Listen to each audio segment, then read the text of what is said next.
For the next 7 days, I'm going to live on $3 a day. 10 shekels a day. We are in Tel Aviv, the most expensive city in the world. In the last few years, I've been living the dream. My lifestyle has improved little by little. I started staying at nicer places, renting faster cars, and eating at expensive restaurants. And I loved it. Until I realized that I'm stuck. The comforts control me, and I can no longer go back. When I tried to downgrade my spending, the inner critic would come out saying, "We're good." Little did I know that more is never enough. It's an illusion. For the next 7 days, first, I will only have $3 a day to spend on food. If I mismanage my budget, I'll need to fast for the rest of the period. No fancy specialty coffee. I'll have to sleep on the floor. One pair of clothing, one shirt, one pants, one pair of socks, and one pair of underwear. Fourth, I will have to travel by bus. I can already feel the pain. Let's do this.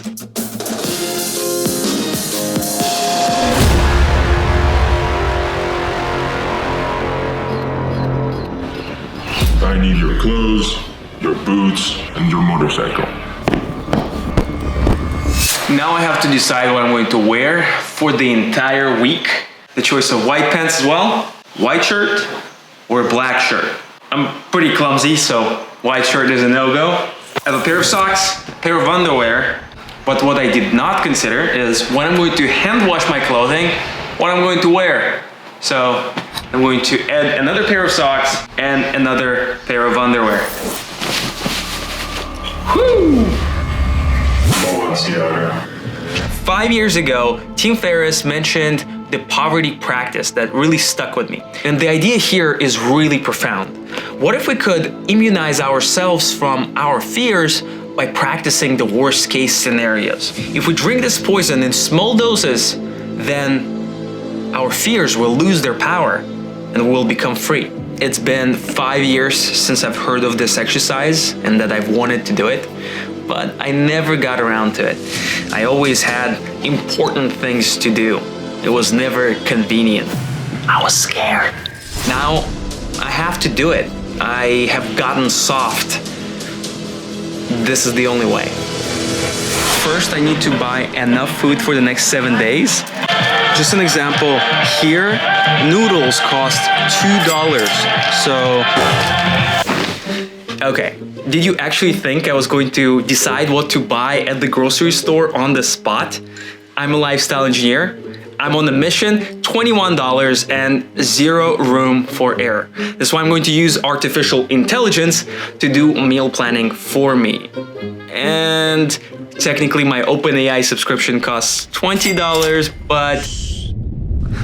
So ChatGPT has created me a shopping list, and I want to compare the prices of what ChatGPT thinks and what it actually costs. 1 kilogram of rice should cost $2, but it's only for 500 grams. So that's expensive. I'll buy this pasta because it looks like cheap pasta.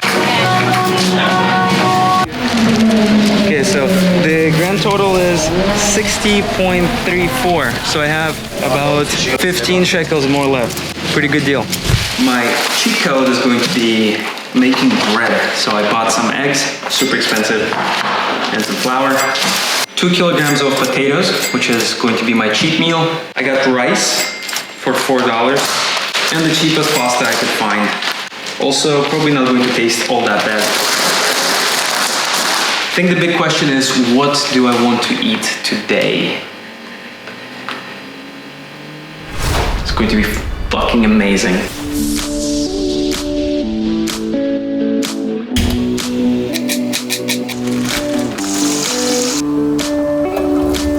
And this is how half a kilo of pasta looks like.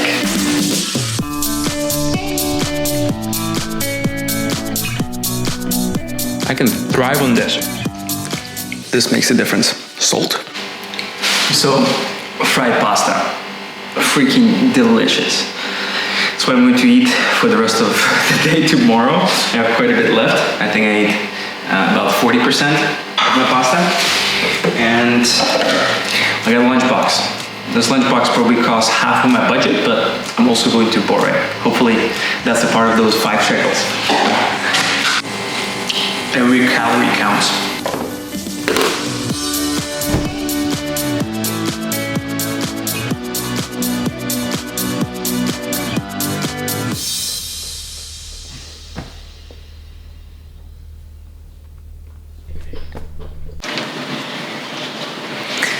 Man, I hand washed this shirt last night and it's obviously still wet. You cannot see it because it's black. That's one advantage.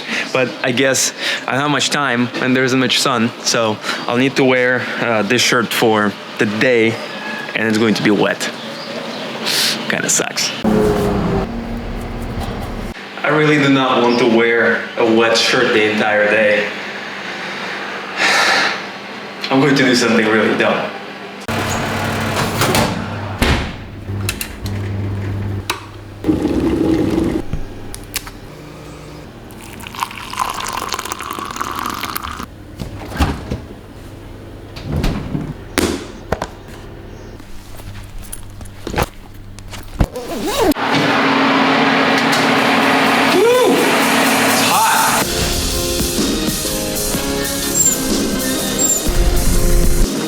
One thing you need to know, I hate buses. They make me feel poor. They make me feel insignificant. And there it is.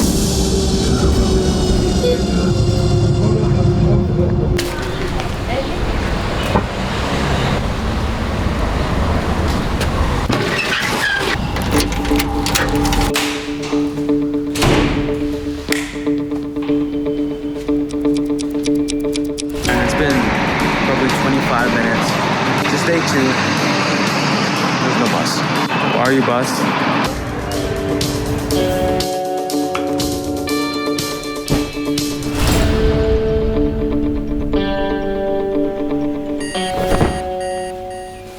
It's Friday.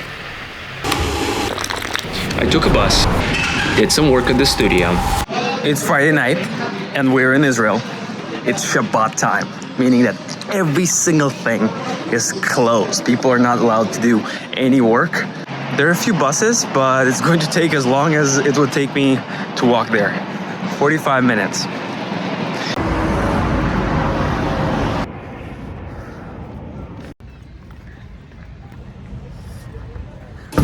And I'm home.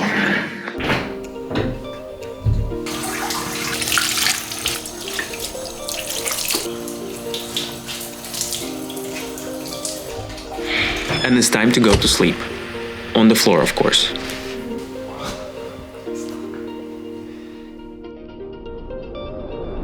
It is Saturday, a beautiful day to recover after a busy week. When you're broke, everything is a bit more difficult. If I do not recover properly today, I will burn out.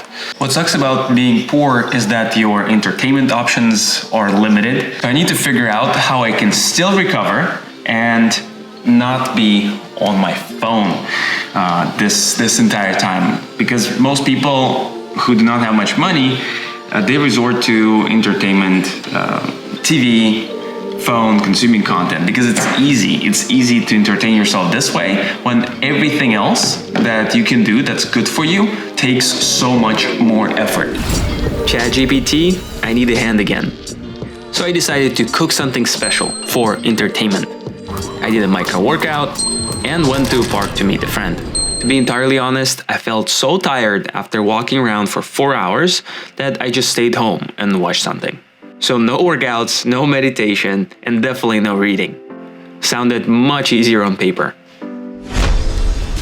I fasted for 2 out of the 7 days, so I still have a little bit of food left. Let's take a look. A bag of lentils, worth $2.50. Some leftover bread over here. And the most important thing, some eggs. I have 2 left. Eggs are an amazing resource for a lot of things, but I think today I can afford making fried eggs. I didn't think this moment would ever come. Let's do this. Instant coffee and eggs. What else do you need to be happy?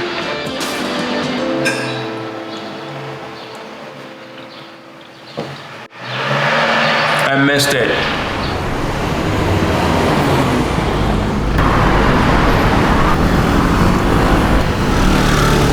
And as I'm waiting for the bus, I was just thinking, the bus ride itself cost $1.50 one way. So technically I spent $3 a day on the bus alone, meaning my entire food budget, $21 a week. But what else are my daily expenses? I did the math and it blew me away. So this week I spent $583 on the apartment alone, $163 on my studio. For me, even to see, I spent $2 a day on my contacts, and these glasses cost $700. And the grand total turns out to be $839 on top of my $21 budget that I supposed to live on. And unfortunately, it doesn't stop even here, because I use this camera, I use my laptop, so I did the math to figure out how much the stuff costs that I use this week. $7,560. Insane. So I'm not living on $3 a day. I have to be intellectually honest with you. There's this non-profit organization called the World Bank that helps low and middle income countries. They have this website that shows you how many people live on a specific budget. So how many people do you think live on $3 a day? Turns out 1.3 billion people.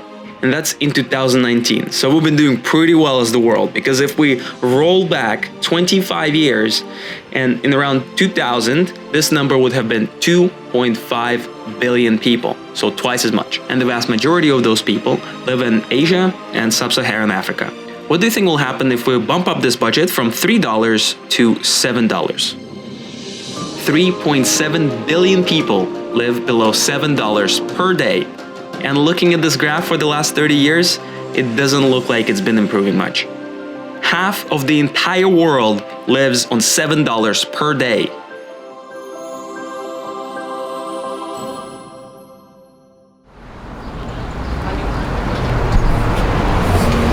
It started feeling normal. I no longer felt like a loser riding a bus. I ate the same basic food.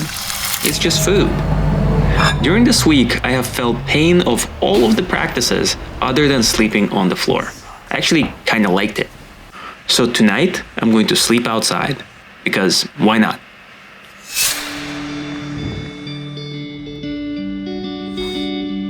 This morning, I no longer feel poor. Something has changed. I'm wearing a white shirt, and you know what this means. The best part is I have 11 shekels left, so I'm going to go and indulge. I'm going to buy something for my 11 shekels that I've been saving for so long. Technically today I can buy anything I want, but there's something symbolic about these coins. So good. My 7-day poverty practice is finally over, and here's what I've learned. Productivity. So I'm a morning person. I had to spend my most productive time on commuting. Overall, public transportation costed me 1 hour extra every single day. Food. So given my very tight budget, I could only afford pasta, rice, some flour, and some potatoes. But I still tried to be creative with the resources that I had. But after all, it's still carbs. They're not very healthy, and you feel less energetic. Recovery. I actually kind of like sleeping on the floor, but it was too loud. Whenever somebody wakes up in the middle of the night to go to the bathroom, I would also wake up because of them. My entertainment options were also pretty limited. In order for me to meet with friends, I needed to commute for hours, and then I didn't have money to go out. So I was kind of encouraged to stay at home, where watching content was much easier than reading a book, and I indulged. Here's my biggest insight though. Poverty is a mindset. The poor say, I can't afford this, I can't go to the gym, I don't have money.